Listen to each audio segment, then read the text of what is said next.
private space economy is growing significantly, and 2026 could be a big year.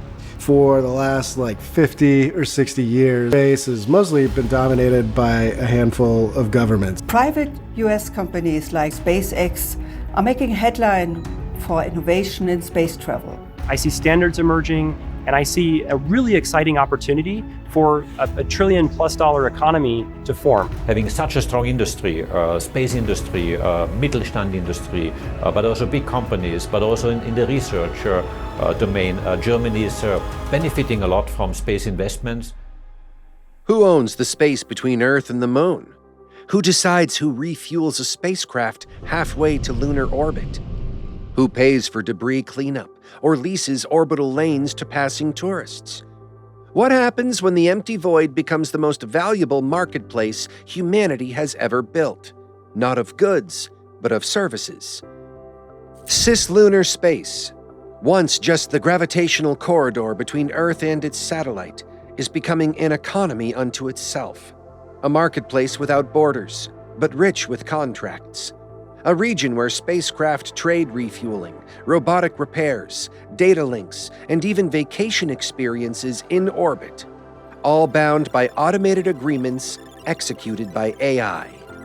The question is no longer if a cislunar economy will exist. It's already emerging. The question is, who will thrive in it? What exactly is cislunar space? Cislunar space is the vast gravitational territory between Earth and the Moon, roughly 400,000 kilometers of orbital real estate. It includes everything from low Earth orbit, or LEO, to lunar orbit, from the geostationary belt to the Lagrange points, where gravity balances like a cosmic seesaw. For decades, this region was just a transit zone, a place spacecraft passed through on their way to somewhere else. But as humanity pushes deeper into space, this corridor is becoming strategic. Every lunar mission, every asteroid probe, every satellite servicing platform must cross it. The Moon's gravity well and Earth's make a natural trade route, a kind of celestial Silk Road. And on that road, services are everything. Refueling stations, transfer depots, cargo routers, orbital tugs, and communication relays. Cislunar space is becoming not just a bridge, it's becoming a market. The birth of a services-driven space economy. Once, space exploration was driven by national pride and scientific curiosity. Now, it's driven by contracts. A service economy has taken root in orbit, where propulsion, maintenance, data, and even energy are bought and sold. The cislunar economy thrives on one principle. No spacecraft does everything itself anymore. Instead of building a rocket that carries all its fuel, all its sensors, and all its maintenance tools, spacecraft now outsource those needs. Need a top-off of liquid hydrogen halfway to lunar orbit? There's a company for that. Need to inspect a solar panel damaged by micrometeoroids? Call an orbital drone operator. Need secure communication back to Earth? Purchase bandwidth from a cislunar relay node. Each of these services operates on automated digital contracts. Some human-supervised, some fully autonomous. Payments, often denominated in energy tokens or orbital credits, transfer instantly between clients and providers. Just as the internet became a web of APIs, each company offering services others could plug into. The cislunar space is becoming a physical web of interoperable service modules. In this new space economy, the ability to serve is as valuable as the ability to launch. Orbital refueling, the lifeblood of cislunar commerce. Fuel is freedom. In orbit, every kilogram of propellant is a currency of motion. Early missions treated fuel as a one-way investment. Burn it once and the mission ends when it runs out. But now, refueling is a service. Orbit-to-orbit tankers carry cryogenic propellants to spacecraft in need, docking autonomously and transferring life-extending fuel. Refueling hubs at Earth-Moon Lagrange points act as orbital gas stations. These hubs use lunar-mined water, electrolyzed into hydrogen and oxygen, to supply reusable shuttles. Each sale creates ripple effects, cheaper missions, longer operational lives, more flexibility in exploration.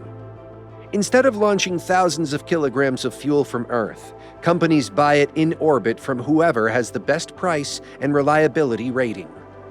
This creates competition, pricing dynamics, and logistics networks similar to Earth's oil markets, but fully automated and running on smart contracts. When a spacecraft's fuel sensors drop below a threshold, an autonomous request pings the orbital marketplace. Bidding algorithms respond in seconds. Who can reach this craft first, deliver the right propellant at the right delta-V cost? In cislunar space, refueling isn't just a service, it's survival. Debris removal, the sanitation business of the sky. Every economy produces waste. Space is no exception. Abandoned satellites, booster fragments, shards of insulation, thousands of pieces of high-velocity debris threaten every orbital operation. A single collision could end a billion-dollar mission. So now, debris removal isn't a government task. It's a thriving private sector. Autonomous debris sweepers patrol orbital corridors, capturing, melting, or redirecting fragments. Some recycle metals directly into feedstock for in-space 3D printers. Others simply nudge debris into decaying orbits to burn up safely. Companies compete on cleanup efficiency, response time, and orbital coverage. Some offer debris insurance packages. If your spacecraft is stuck or endangered, they guarantee mitigation within hours.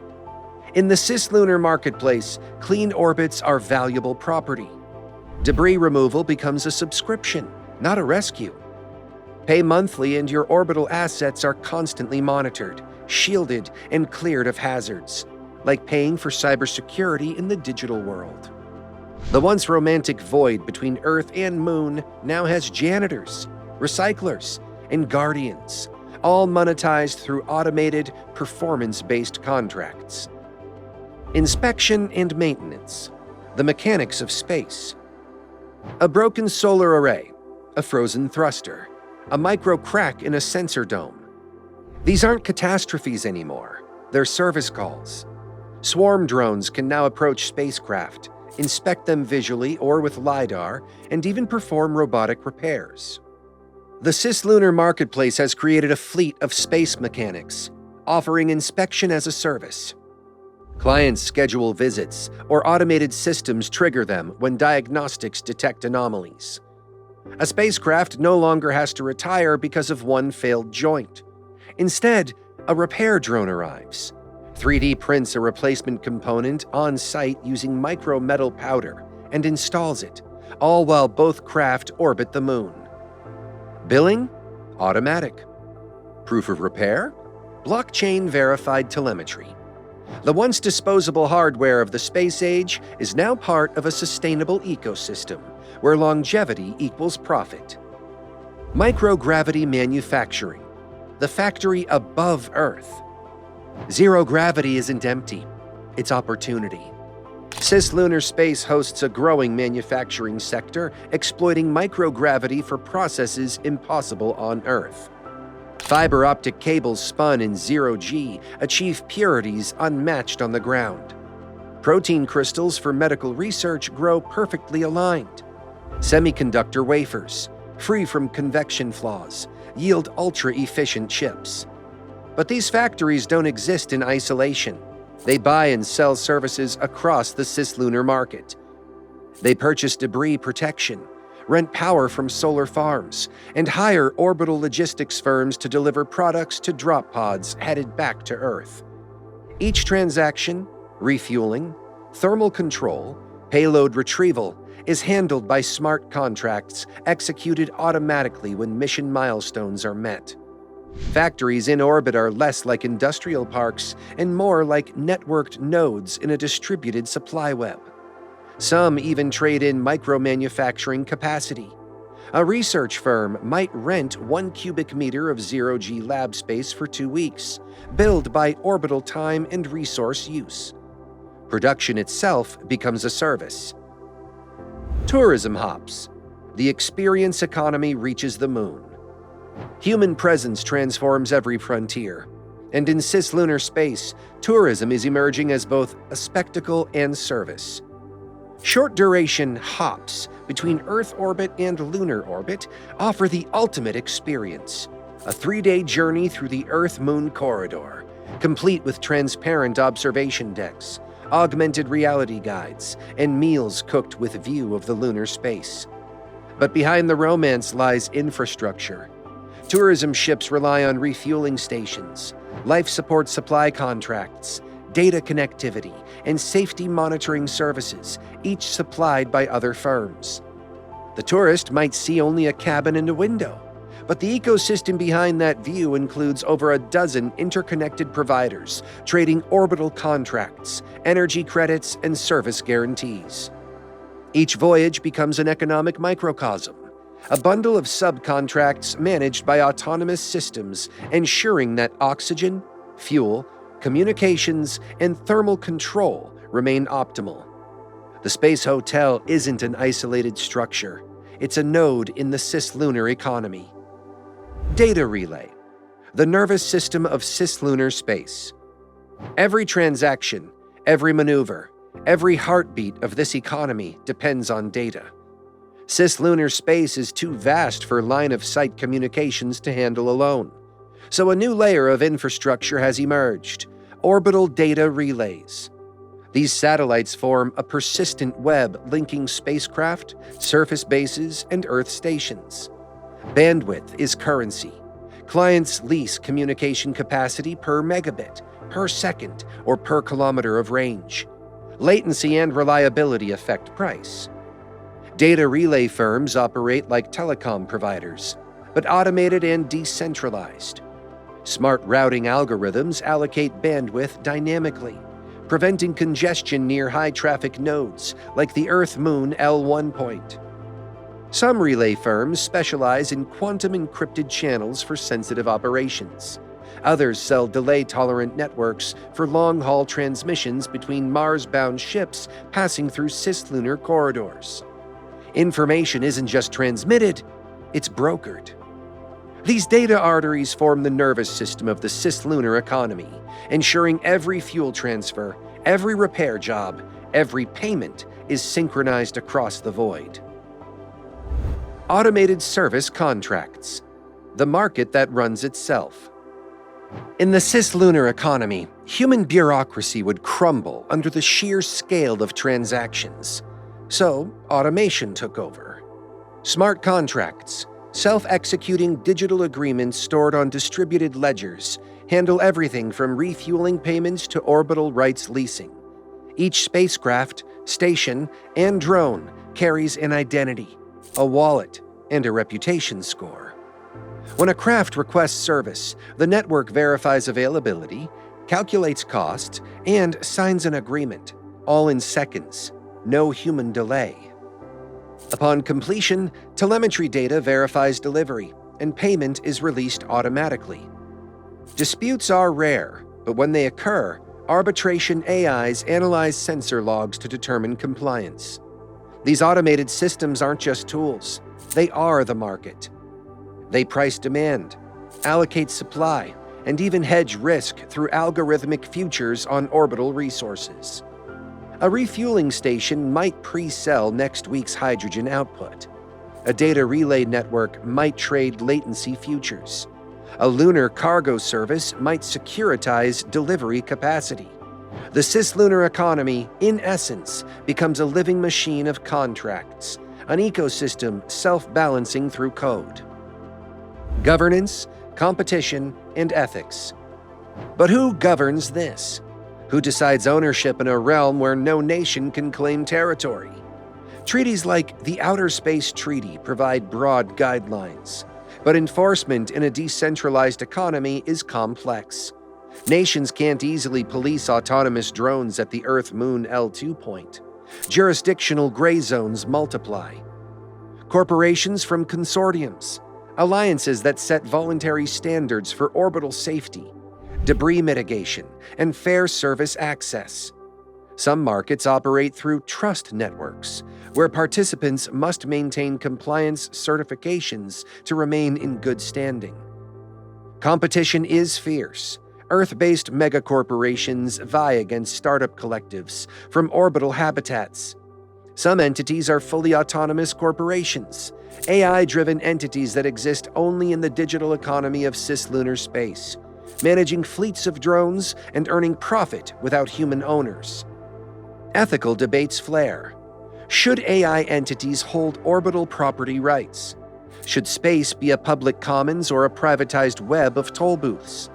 How do we ensure equal access to resources mined from the moon or asteroids? Yet amid the tension, one fact remains: cooperation is survival. Without shared safety protocols in transparent markets, one mismanaged collision could cascade into a chain reaction, threatening every actor. The cislunar economy thrives on trust. Trust encoded not in governments, but in algorithms.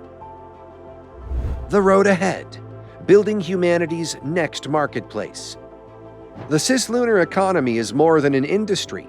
It's a rehearsal for civilization beyond Earth.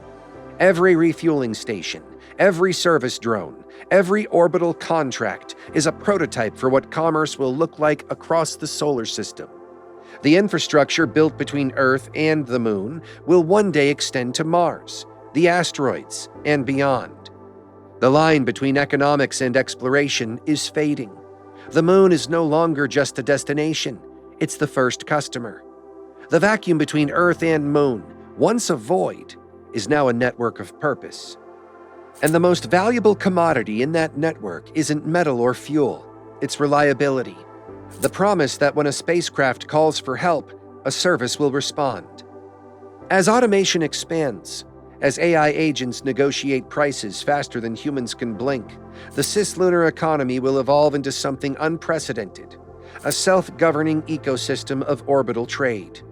From debris cleanup to tourism hops, from microgravity labs to refueling stations, the services will multiply.